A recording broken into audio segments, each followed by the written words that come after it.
देखिए, आज हम सीखेंगे कक्षा 11 का सांख्यिकी पाठ है, उससे एक प्रश्न ले रहे हैं। प्रश्नावली 13.1 क्वेश्चन नंबर 7। बहुत से बच्चे इसमें कंफ्यूज रहते हैं कि मध्यिका के सापेक्ष हम माध्य विचरण कैसे निकालते हैं। देखिए, मध्यिका के सापेक्ष निकालने के लिए हम पहले मध्यिका निकालते हैं। जैसे कि हम कक्षा 10 में पढ़ चुके हैं, समांतर माध्य निकालना, मध्यिका निकालना और बहुलक निकालना। तो पहले हम मध्यिका निकालेंगे। मध्यिका से हमें क्या मिलेगा? m मिलेगा।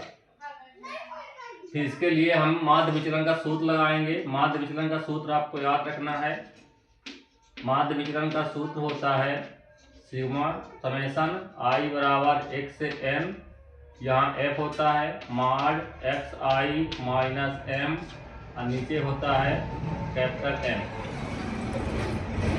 ये आपका सूत्र होता है। यहाँ m क्या होता है? m जिसके सापेक्ष हमसे कहा जाएगा। यदि माध्य के सापेक्ष कहता है तो हम समांतर माध्य लेते हैं, और मध्यिका के सापेक्ष कहता है तो मध्यिका यहाँ m की जगह लेते हैं। तो देखिए कैसे करते हैं। इसके लिए हम सारणी बनाएंगे। एक रहेगी सारणी xi की, एक सारणी रहेगी fi की। xi में हमें दिया हुआ है 5, 7, 9, 10, 12, 15। fi में दिया हुआ है 8, 6, 2, 2, 2, 6। ये तो आपके प्रश्न में ही है इतना। अब हम एक सारणी, जब मध्यिका के सापेक्ष कहेगा तो हम एक सारणी बनाएंगे संचयी बारंबारता। संचयी बारंबारता को हम दर्शाते हैं CF से। ये कैसे बनता है? इसमें पहली फ्रीक्वेंसी, पहली आवृत्ति हम यहाँ लिख देते हैं 8, और नीचे वाली आवृत्तियों को जोड़ते जाते हैं। 8 में 6 जोड़ेंगे तो 8, 6 यहाँ एक कर रहे हैं, 8 + 6 ये हो जाएगा 14। अब 14 में 2 जोड़ेंगे, 14 2 16, 16 में 2 जोड़ेंगे तो 18, 18 में 2 जोड़ेंगे तो 20, 20 में 6 जोड़ेंगे तो 26।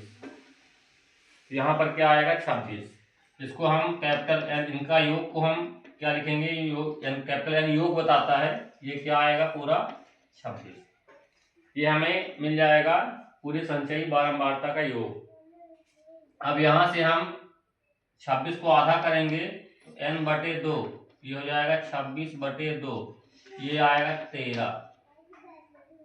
अब हम देखेंगे कि 13 क्या है, सम है कि विषम। तो ये 13 आपका आ रहा है विषम। नहीं, ऐसा करिए, n/2 आपको नहीं करना है। n/2 हम तब करते हैं जब यहाँ वर्ग अंतराल दिया रहता है। वर्ग अंतराल यहाँ नहीं दिया है तो यहाँ डायरेक्ट 26 लेंगे। n के मान 26 है, ये आपका सम है। तो जब सम होता है तो उसका मध्यिका कैसे निकालते हैं? सम की दिशा में मध्यिका का सूत्र होता है n/2वां पद प्लस n/2 प्लस 1वां पद पूरे के बटे 2। n की जगह हमें क्या लेना है? 26 लेना है। ये हो जाएगा 26/2वां पद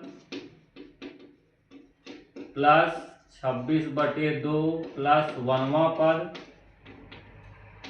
और पूरे के बटे 2। यहाँ से आएगा 13वां पद, यहाँ से आएगा 14वां पद और पूरे के बटे 2। अब यहाँ पर हमें ये देखना है कि 13वां पद कौन सा है। तो 13वां पद आपको CF में देखना है कि ये 13वां पद इसमें से किसके नज़दीक है। तो हम देख रहे हैं 8 है, 8 इससे छोटा है तो ये नहीं लेना, इससे बड़ा वाला पद लेना है। तो और उसके नज़दीक भी होना चाहिए। तो 13 के नज़दीक 14 है और इससे बड़ा भी है। तो यहाँ 13वां पद हम क्या लेंगे? ये वाला लेना है 14। उसमें सामने देखना है आपको यक्षाई में। यक्षाई में इसके सामने क्या है? 7। तो 13वां पद हो जाएगा 7। 14वां पद देखिए स्वयं 14 ही है। तो जब वही पद मिले या उससे बड़ा मिले तो हमें वही वाला पद लेना है। मान लीजिए यहाँ 15 होता, तो 15 होता तो फिर हम 14 वाला ना लेते, हम ये 16वां वाला लेते, क्योंकि 16 जो है 15 से बड़ा है। तो यहाँ पर क्योंकि 14 है तो यहाँ पर यही वाला पद ले लेना है हमें। क्या? यक्षाई में 7। तो 7 + 7/2, ये हो जाएगा 14/2। इसको काटेंगे तो क्या आएगा? 7। तो देखिए, हमें आशा है कि आप लोग समझ गए होंगे। आपको थोड़ी यहाँ कंफ्यूजन हो सकती है ये यहाँ तक तो आप लोग कर लेंगे। अब यहाँ से आपको देखना है CF में इसके नज़दीक क्या है और बड़ा होना चाहिए। 13वां पद हम देख रहे हैं 13 14 के नज़दीक है और बड़ा भी है 14, तो इसके सामने XI में देखना है 7। ऐसे यहाँ 14वां पद है, 14वां पद यहाँ स्वयं 14 है, तो उसके बराबर होना चाहिए या उससे बड़ा होना चाहिए। यहाँ भी क्या है 7। ये दोनों को जोड़ देंगे, 2 का भाग देंगे, क्या आएगा 7। अब अगली टेबल हमारी यहाँ से बनेगी। सूत्र में हम देख रहे हैं XI माइनस M, तो एक सारणी बना लेना है XI माइनस M। अब माड का मतलब होता है धनात्मक मान लेना है, और एक अंतिम में सारणी बनेगी FI माड XI माइनस M। ये इतनी आपकी टेबल बनती है। अब यहाँ से XI आपको ये लेना है 5 में से ये M का मान क्या है 7, ये M है,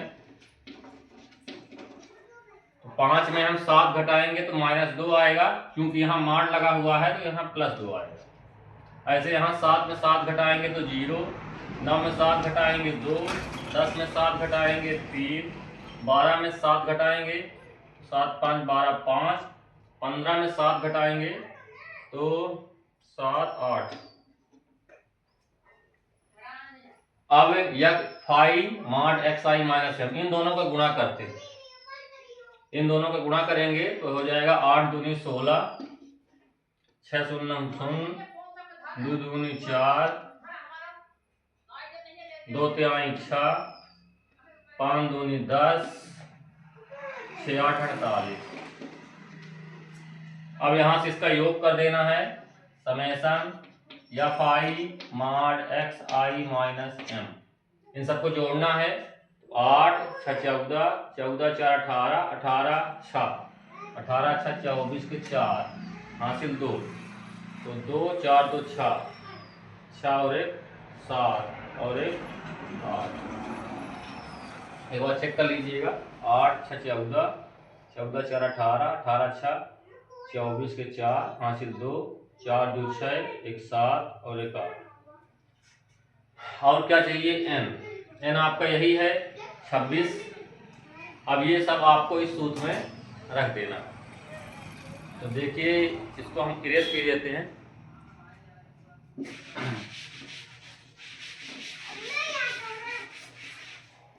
तो यहाँ से माध्य विचलन हो जाएगा, इस सूत्र में मान रखेंगे तो इसका मान निकल चुका है 84। माध्य विचलन बराबर